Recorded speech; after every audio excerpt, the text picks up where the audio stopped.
अस्सलामुअलैकुम, welcome back to Python programming. तो last video में हमने ऑपरेटर्स देखे थे और उसमें सबसे पहले हमने अरिथमेटिक ऑपरेटर्स देखे थे। तो आज की वीडियो में हम अपने कंपैरिजन ऑपरेटर्स देखेंगे। तो आइए देखते हैं कि कंपैरिजन ऑपरेटर्स क्या होते हैं। अब अपने नोट्स ओपन कर लेते हैं। तो कंपैरिजन ऑपरेटर्स हम क्यों यूज़ करते हैं? कंपैरिजन ऑपरेटर्स जैसे नाम से पता चल रहा है हमें दो चीज़ों को कंपेयर कराने के लिए यूज़ होते हैं। दो वैल्यूज़ हैं या दो कोई भी स्टेटमेंट्स हैं, हम उनको कंपेयर कराने के लिए यूज़ होते हैं और इनका रिजल्ट जो है हमेशा ट्रू या फॉल्स, जो हमने बूलियन डेटा टाइप पढ़ी थी ट्रू या फॉल्स जिसमें हम वैल्यूज़ देते हैं, हमेशा इसका रिजल्ट ट्रू या फॉल्स बूलियन में ही आता है। हम इनकी लिस्ट देख लेते हैं कि कौन कौन से ऑपरेटर्स होते हैं। इक्वल टू, हम नॉर्मल इक्वल टू पढ़ते हैं किसी भी चीज़ में, तो उसमें हम इक्वल्स के लिए सिंगल इक्वल लगाते हैं इंग्लिश में अगर हम पढ़ रहे होते हैं या कहीं भी पढ़ रहे होते हैं। लेकिन हम प्रोग्रामिंग जब करते हैं, जब हमें एक चीज़ को दूसरी चीज़ के बराबर है या नहीं चेक करना होता है, तो हम डबल इक्वल टू लगाते हैं। प्रोग्रामिंग में डबल इक्वल हम यूज़ करते हैं इक्वल्स टू के लिए। फिर आता है नॉट इक्वल्स टू, ये भी हमारी एक तरह की कंडीशन होती है कि अगर ये इसके बराबर नहीं है तो ट्रू दे दे वरना हमें फॉल्स देगा। अच्छा, ये जितने भी ऑपरेटर्स हैं इनके आंसर हमेशा ट्रू या फॉल्स ही आएंगे। ग्रेटर देन, ग्रेटर देन एक नंबर दूसरे नंबर से बड़ा है, लेस देन एक नंबर दूसरे नंबर से छोटा है तो ट्रू दे, और ग्रेटर देन इक्वल टू।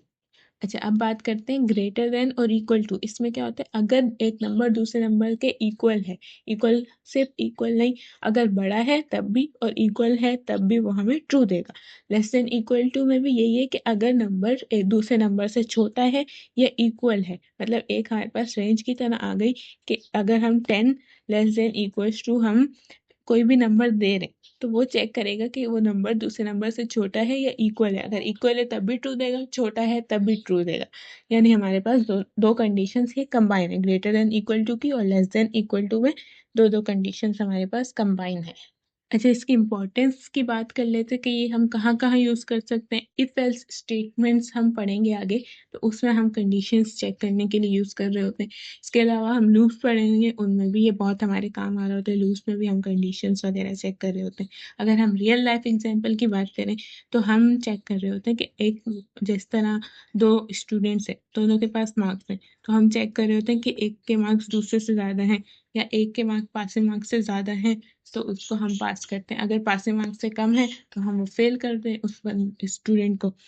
अगर पासवर्ड्स हैं तो हमने चेक करना है कि पासवर्ड जो हम इंटर कर रहे हैं वो जो हमारे पास सेफ पासवर्ड है उसके बराबर है या नहीं। इस तरह की कंडीशन हमारे पास रियल लाइफ में होती हैं और उनको हम प्रोग्रामिंग में चेक कर रहे होते हैं। तो ये इसकी इम्पोर्टेंस है।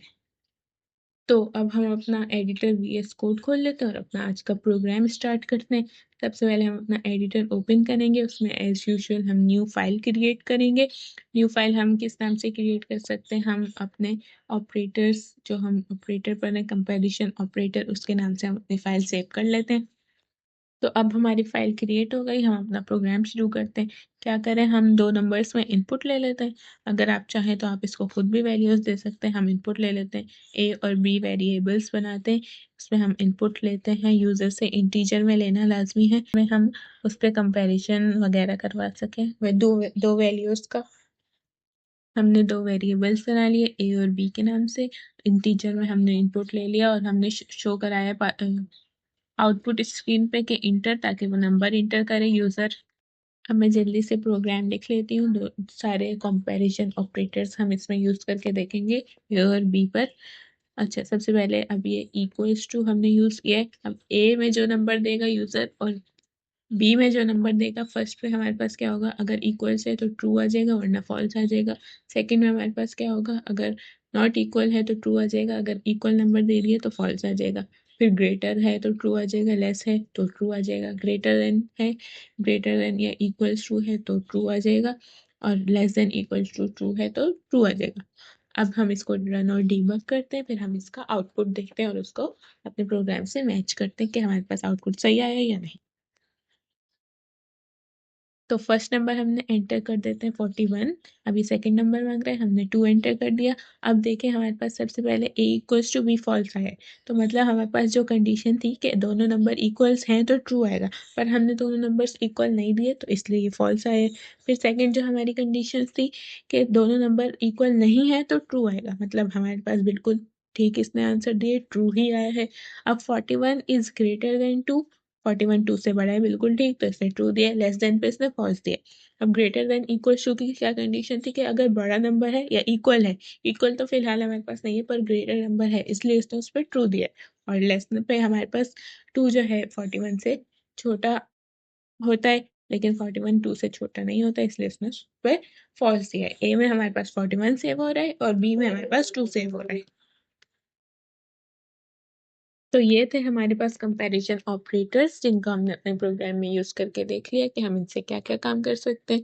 इसके अलावा आगे जब हम लूप्स पढ़ेंगे और कंडीशंस पढ़ेंगे तो उसमें हमारे पास बहुत ज़्यादा यूज़ होंगे, तब हम उनको और अच्छे से समझ लेंगे। इसके अलावा आपका इससे रिलेटेड कोई भी क्वेश्चन है तो आप ज़रूर कॉमेंट में पूछें। और हमारे पास जो नोट्स हैं ये आपको लिंक डिस्क्रिप्शन में मौजूद है, उस पर क्लिक करके मिल जाएंगे कंपैरिजन ऑपरेटर्स के नोट्स। और जो भी पिछले नोट्स हैं वो सब उस पर मौजूद है। इसके अलावा जो हम प्रोग्राम लिखते हैं वो भी उस पर आपको मिल जाएगा, जो लिंक डिस्क्रिप्शन में है। Thanks for watching.